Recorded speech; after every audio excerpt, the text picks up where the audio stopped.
मेरे प्यारे साथियों, आप लोगों को नमस्कार। आज हम आप लोगों को आनुवंशिकता एवं उसमें होने वाले रोग, ठीक है, तथा ये क्या होता है समझाएंगे। आप लोग ध्यान से पूरा वीडियो देखिएगा, ठीक है। आपको सारी बातें समझ में आ जाएगी। इसके पहले वाले वीडियो में हमने आप लोगों को थोड़ा सा बताया था कब बच्चा नाटा पैदा होता है, कब लंबा हो जाता है, इसका क्या दोष है, ठीक है। आज वही चीज हम आप लोगों को विस्तार से समझाएंगे। सबसे पहले देखो, आनुवंशिकता होती क्या है, किसे कहते हैं। जनकों के, ठीक है, जनक माने समझ रहे हो, माता पिता के लक्षण जब ये संतति में जाता है और उस संतति का लक्षण अगले पीढ़ी में पहुंचता है, अर्थात पीढ़ी दर पीढ़ी, ठीक है, लक्षणों का स्थानांतरण आनुवंशिकता कहलाता है। समझाया। पीढ़ी दर पीढ़ी जनकों का लक्षण ये स्थानांतरित होता रहता है। लक्षणों का स्थानांतरण क्या कहलाता है, आनुवंशिकता कहलाता है। तथा इससे संबंधित जो रोग होते हैं वह क्या कहलाता है, आनुवंशिक रोग कहलाता है। क्लियर हो गई बात, इतनी समझ में आ गई आप लोगों को। अब देखिए, इस नियम यानी आनुवंशिकता को पहले बताया किसने था, मेंडल नामक वैज्ञानिक ने। किसने बताया, इनका पूरा नाम है ग्रेगर जॉन मेंडल। क्या नाम है, ग्रेगर जॉन मेंडल ने इसके बारे में बताए, ठीक है, कि आनुवंशिकता क्या है। इन्होंने किया क्या, अपने आंगन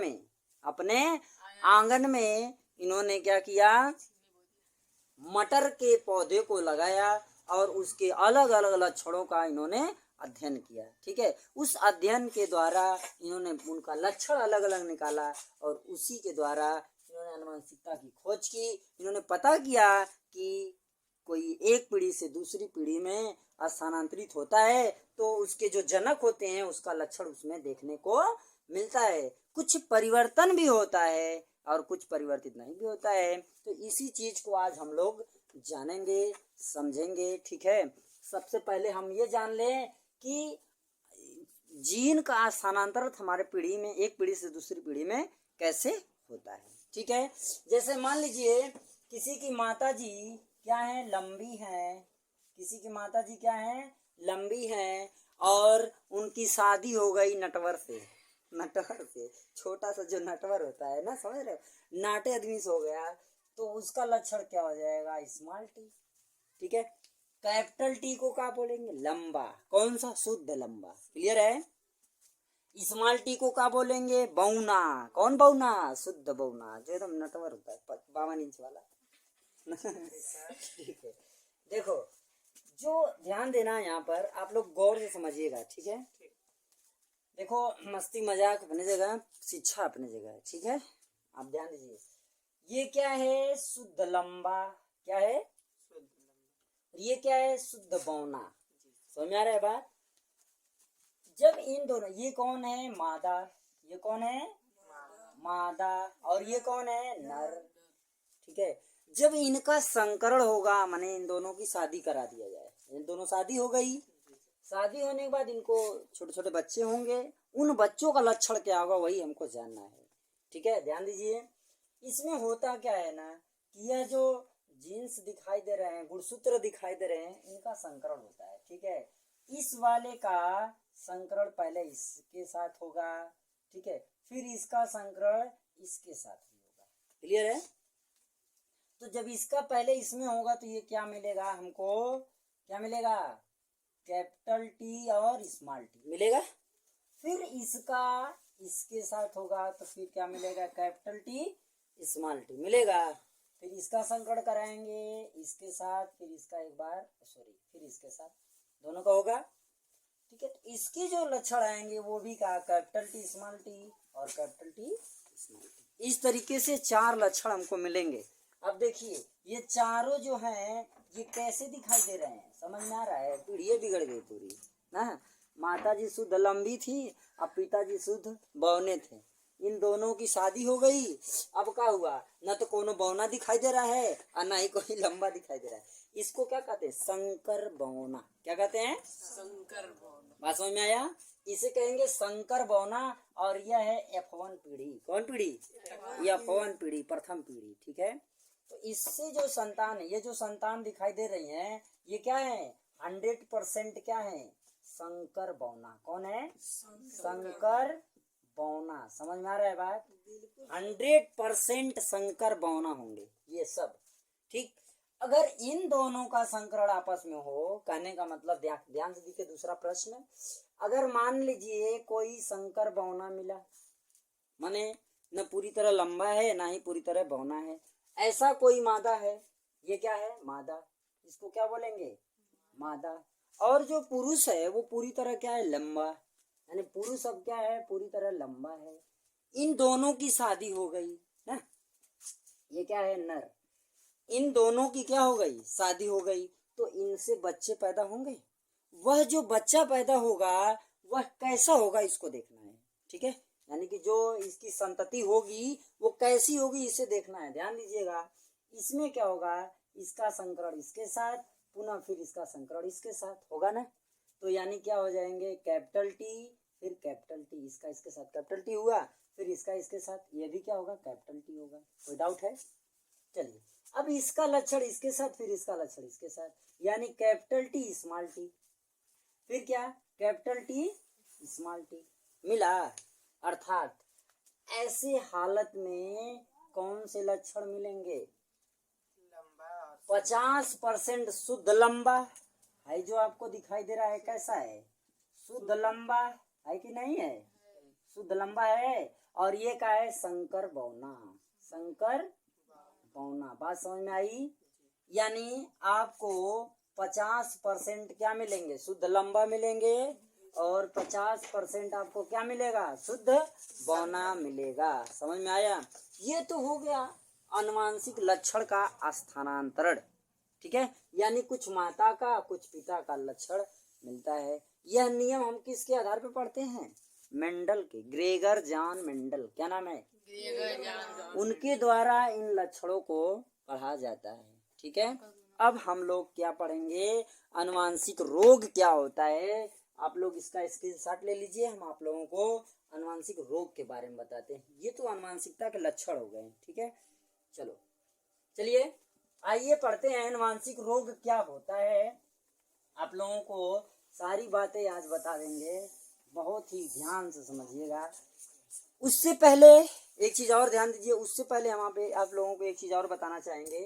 ध्यान दो, यह अगर प्रतीक है तो इसका मतलब क्या होगा? इसका मतलब क्या होगा? शुद्ध लंबा। यह प्रतीक है तो इसका मतलब क्या होगा? शुद्ध बौना। यह प्रतीक है तो इसका मतलब क्या होगा? संकर बौना। क्लियर? संकर बौना या संकर लंबा, कोई भी बोल सकते हैं, दोनों में से। चाहे आप संकर बौना बोलो या फिर संकर लंबा, ये तीनों पॉइंट आपको क्लियर हो गई। अब हम चलेंगे रोग पर। ठीक है, देखो जो आनुवांशिक में रोग होता है, आनुवांशिकता का जो रोग होता है उसको जान लीजिए। पहला कौन है? वर्णांधता। क्या? वर्णांधता। वर्णांधता, देखो मैं गलत लिख दिया, सॉरी भाई। वर्णांधता होता है, वर्णांधता। ठीक, एक होता है क्या? हीमोफीलिया। हीमोफीलिया, पीलिया ना हो, पीलिया नहीं, हीमोफीलिया एक रोग है। सुनो ध्यान से बात को। जो वर्णांधता होता है, देखो लिखा है वर्णांधता, यानी वर्णों की अंधता, यानी रंग की अंधता। यह क्या है? रंग की अंधता। ध्यान से समझिए, ये क्या है? रंग की अंधता। मतलब इनको कौन सा रंग पहचान नहीं पाते? ये हरा एवं लाल, यानी हरा और लाल रंग को वर्णांधता से पीड़ित जो व्यक्ति होते हैं वह पहचान नहीं पाते हैं। समझ रहे हैं ना? यह जो रोग होता है 25,000 व्यक्तियों में से एक कोई, समझे? 25,000 व्यक्ति में से कोई एक व्यक्ति को रोग होता है। समझ में आ रहा है? हीमोफीलिया रोग जो होता है ये कैसे होता है, ये क्या होता है, ये इसको भी जाने। ठीक है, ध्यान दीजिए। जो हीमोफीलिया रोग है ये देखो हीमोफीलिया लिखा है, नहीं रक्त संबंधी रोग होता है, ठीक है ना। हीमोफीलिया कौन सा होता है? रक्त संबंधी रोग होता है। ये कौन सा रोग है? रक्त संबंधी रोग है। बात को गौर से समझिएगा, ये कौन सा रोग है? रक्त संबंधी रोग है। एक और अनुवांशिक रोग के अंतर्गत आता है। यह देखो अनुवांशिक रोग कैसा रोग होता है?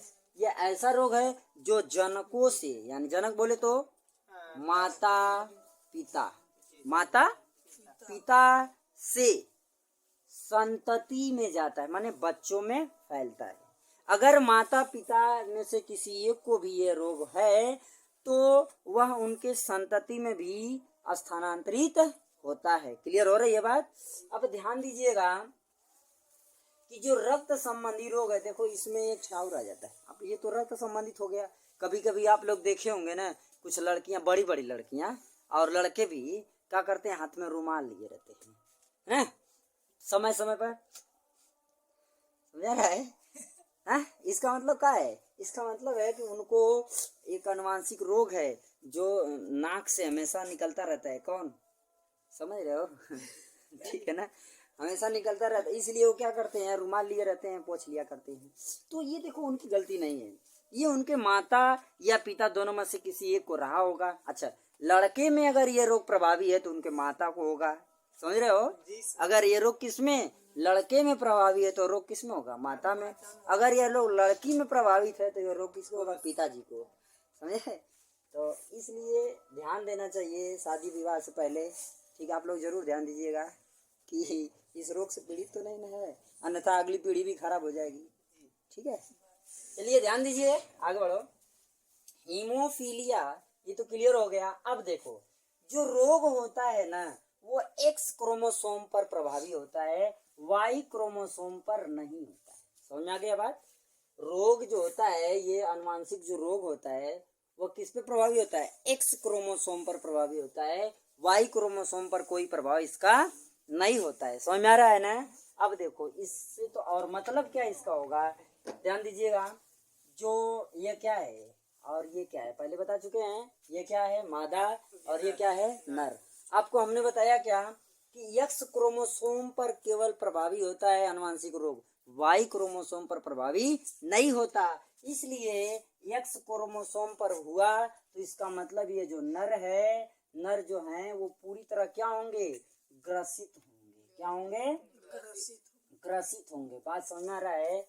यह जो नर होंगे वो क्या होंगे? पूरी तरह ग्रसित होंगे। लेकिन मादा जो होती हैं दो कैटेगरी में, एक तो वाहक होंगी। क्या होंगी?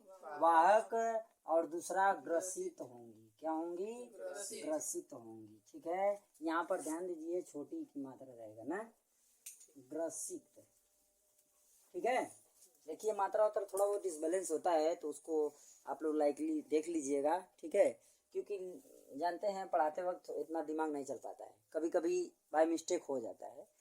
चलिए, वाहक और ग्रसी माताओं में होता है, लेकिन जो नर होता है वो हमेशा, अगर एक्स क्रोमोसोम पर एलील्स पर रोग दिखाई दे रहा है तो हमेशा क्या होगा? ग्रसित। अब माताओं ग्रसित कैसे होंगी? अगर दोनों पर है तो ग्रसित होंगी। ठीक है, अगर एक पर है तो वाहक। फिर से सुनिए, अगर यह रोग दोनों पर इस तरह दिखाई दे रहा है तो इसका मतलब वो क्या है? ग्रसित हैं। अगर किसी एक पर है तो इसका मतलब वाहक है। क्लियर हो गया? अब चलिए कि यह रोग पीढ़ी में, अगली पीढ़ी में कैसे जाता है इसको देखा जाए। चले जाए, मिटाते हैं इसको। ठीक है, अब ध्यान दीजिएगा कि यह रोग अगली पीढ़ी में यानी उनके संतति में कैसे फैलता है। चलो, यह बताओ किसका प्रतीक है? मादा का है, ग्रसित का या वाहक का? वाहक। Very good. और यह किसका प्रतीक है? शुद्ध का। नर है परंतु कोई रोग नहीं है, शुद्ध है। ठीक है, अब यह जो रोग इनको हुआ है यह आनुवांशिक रोग से पीड़ित है। किस रोग से? आनुवांशिक रोग। आनुवांशिक रोग। ठीक है, ध्यान दीजिएगा, यह जो आनुवांशिक रोग है, ठीक है, वो कौन सा है? मान लो हीमोफीलिया है। हीमोफीलिया या वणांतता, तो हम हीमोफीलिया पर देख लेते हैं।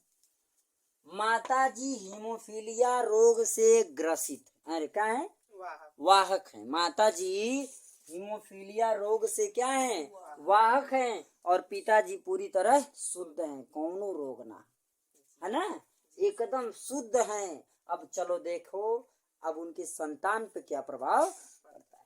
चलिएगा ध्यान दीजिए, यह जो है संकरण करेगा, यह क्रोमोसोम इसके साथ संकरण, तो ये क्या है, यक्स और यक्स है। तो बताओ जो यक्स यक्स है वो क्या होगी, पुत्री होगी, ठीक है। फिर इसका संकरण वाई के साथ होगा, इसका संकरण वाई के साथ, तो हो जाएगा यक्स वाई होगा, ठीक है। अब देखो यहाँ पर ध्यान दीजिए, इसका संकरण पहले इसमें होगा, फिर इसी का संकरण इसमें भी होगा, तो यह देखो क्या होगा, यक्स है ना, ध्यान दीजिएगा, यह एक्स है, क्लियर, ये रोग है, ठीक है। इसका संकरण इसमें हुआ तो ये एक्स हो गया, फिर इसका संकरण इसके साथ हुआ तो ये देखो एक्स हुआ, ये वाई हुआ, दिखाई दे रहा है आप लोग, ध्यान दीजिएगा, इसको बहुत विचार करिएगा, ध्यान से समझने की कोशिश करिएगा कि यह जो संतान अब उत्पन्न हुई है, देखिए जो प्रभाव ज्यादातर किस पे पड़ रहा है, लड़की पर पड़ रहा है या लड़के पर पड़ रहा है। ग्रसित इसमें कौन हो रहा है, लड़का या लड़की, लड़का ग्रसित हो रहा है, और लड़की क्या हो रही है, वाहक, समझ रहे हो। तो यहाँ पर हम देखते हैं हमको क्या मिलता है, 25%, ठीक है, 25% लड़की शुद्ध है और 25% लड़का शुद्ध है, अर्थात हम कह सकते हैं इसमें 50% शुद्धता दिखाई दे रही है, 50% क्या दिखाई दे रहा है, शुद्ध दिखाई दे रहे हैं, लड़की लड़का दोनों, ठीक है, शुद्ध दिखाई दे रहे हैं, और 25% क्या दिखाई दे रहा है, 25% रोग से वाहक दिखाई दे रहा है, दिखाई दे रहा है ना, और 25% क्या दिखाई दे रहा है, 25% ग्रसित दिखाई दे रहा है। बात समझ आ रही है कि नहीं आप लोगों को, ठीक है। 25% क्या दिखाई रहा है, वाहक, और 25% ग्रसित आप लोगों को दिखाई दे रहा है। बात समझ में आई, कोई डाउट है, ठीक है ना, इतनी बात समझ में आई कि नहीं समझ में आई।